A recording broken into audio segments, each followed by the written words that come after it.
Hey everybody, Ramble time, and I'm not about to uh, renounce everything that I've said on this channel previously or start being a Bernie bro or spouting, socialist mantras.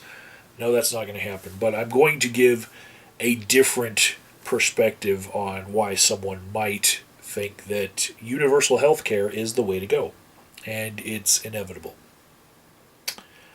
And an analogy that I could have for my mindset on this is what if there was a Republican who didn't want to disavow his colleagues who were climate change deniers, but still wanted to attack the problem of global warming via other initiatives that would reduce fossil fuel consumption. So maybe he'd say, we've got too much smog in my capital city, so I'm going to pass initiatives to reduce smog and make cleaner air, for everyone because pollution is bad, And he wouldn't have to outright say that it was about climate change or global warming because that would put him, at odds with his colleagues. But he still would find a way to, come to the same conclusion and, in his own right, be right about what he's doing. I mean, particulate matter in the air that affects our lungs is bad. You know. Similarly, I have thought of a reason by which I think that we do need to move towards universal health care. And it's not for the reasons that most people would put out, like, oh, it's all the more industrialized countries have it. It's going to make uh, medical bankruptcies a thing of the past. Yada yada yada. And it doesn't. My reasoning here doesn't really address the fears that we'll have less medical innovation or pay for the medical professionals is going to go down as a result of single payer healthcare. Um, I can't really speak to that because my reasoning here basically is that it is inevitable that we will need it, so we should plan for needing it. We need to move incrementally closer and closer to having single payer health care. Not the way that the Republicans in Congress and the United States are thinking about uh, repealing Obamacare and repealing all the extended rollouts of extended coverage to millions of people. No, we need to go in the opposite of direction. And my reasoning is we are more and more headed to a society globally where people aren't needed as much for production.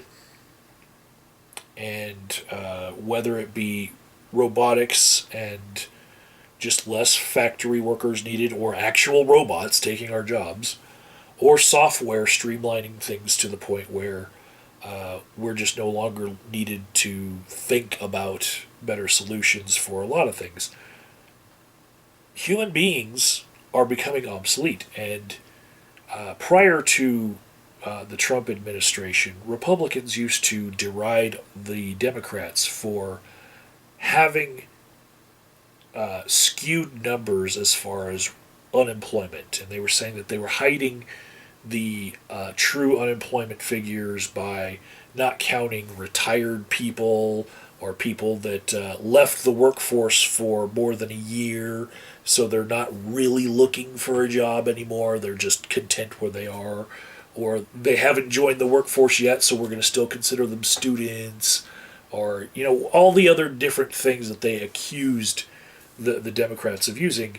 It seems that the Republicans, now that they have control of Congress and the presidency, they're now using the same things because you don't see the numbers getting unskewed.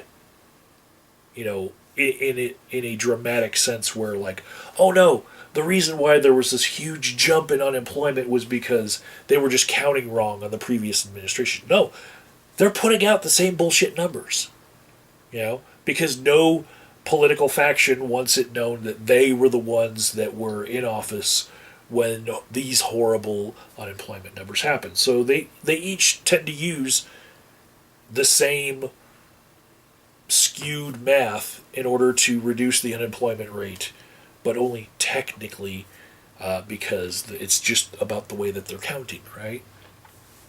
So, in reality, what we're seeing is a very jobless market recovery where productivity is soaring without actually employing as many people. And this happens from like giant combines on uh, corporate farms where they're buying up plots and just joining all the old large farms into like huge mega farms and just rolling these huge combines over them. They're being so efficient about their farming to factory assembly lines with conveyor belts being like to the point where they can 3D print some things to update different versions of the same thing. Uh, Basically, at the drop of a dime, schematics change very easily. Um, Factories can spit out all sorts of different gizmos pretty much without having to retool themselves because they're just being made to adapt very, very quickly. And technology is just outpacing our ability to create human jobs within these factories. Where humans are going to be needed. You know, it seems like the point is to put all the humans out of a job in order to protect profits for the owners of the company rather than uh, employ people. Which, if you're a capitalist or a libertarian, I guess maybe you think that's exactly the way it should be.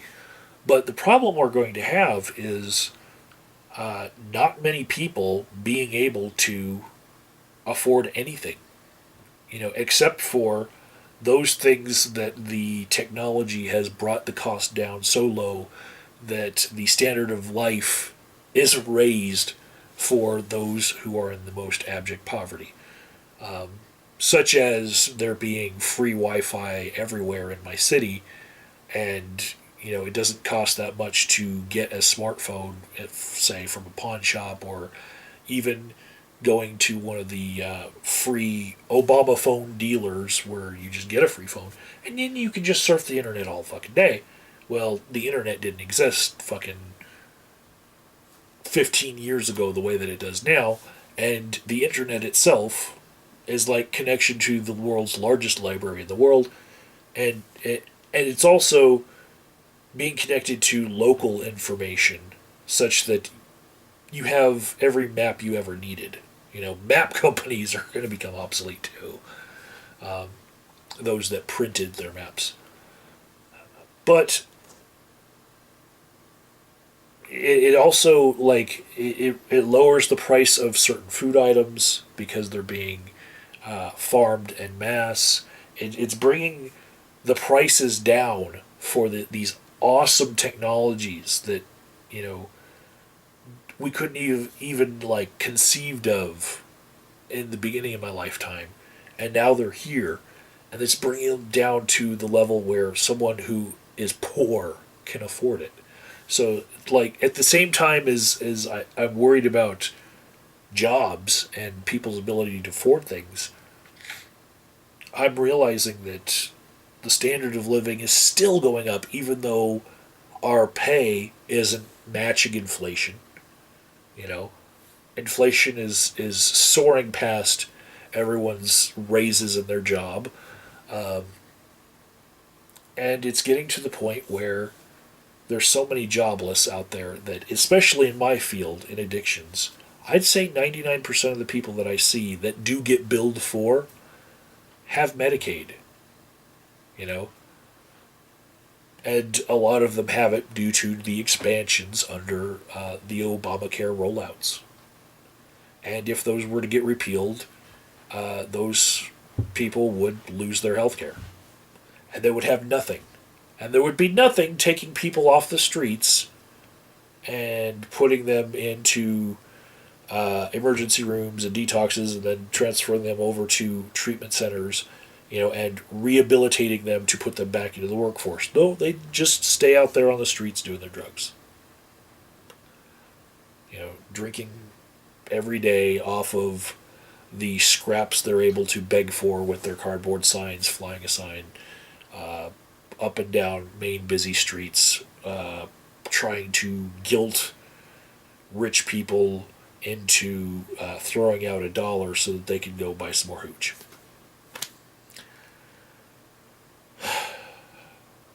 So,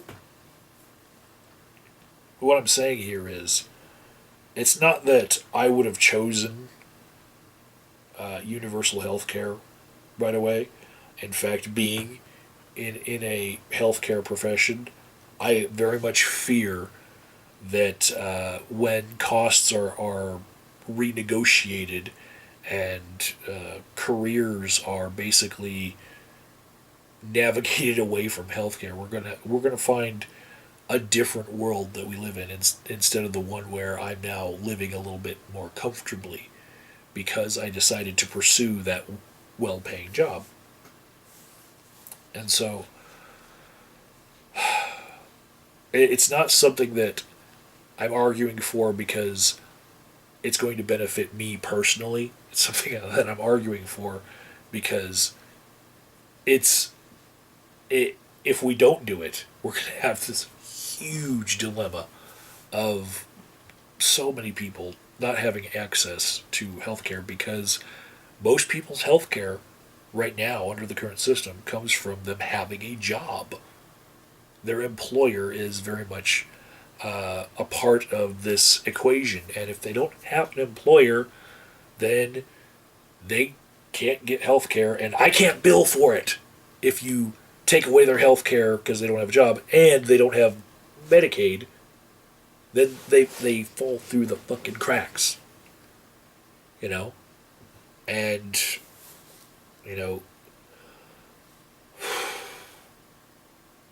it'll create a domino effect throughout the whole economy. That the entire thing will collapse if there is no health care. People will go long term with debilitating conditions that could have been treated. And in my case, I will see it in people remaining addicted to substances and trying to kill the pain of not having a job by just forgetting for a little while they take a little chemically induced vacation into their own mind. But in other cases, there will be other medical maladies that could have been treated, from a broken leg that's going to heal the wrong way because somebody didn't go get treatment because they couldn't afford it, something that will keep them from being able to get a job because they can't stand for too long, dental work, when people can't show up to work regularly because they have tooth pain that they can't get addressed because they can't get medical insurance. They can't afford to get their work done. All sorts of things I can envision will happen if we don't not only fight those who are trying to repeal the gains of Obamacare towards universal health care, but we need to push our legislators here in America to actually go closer to universal health care. And I'm not saying that we need to do it overnight. I can see an argument for that destabilizing the country in a completely different way. But as an incrementalist, I'm willing to accept baby steps towards that goal, with that goal being stated now.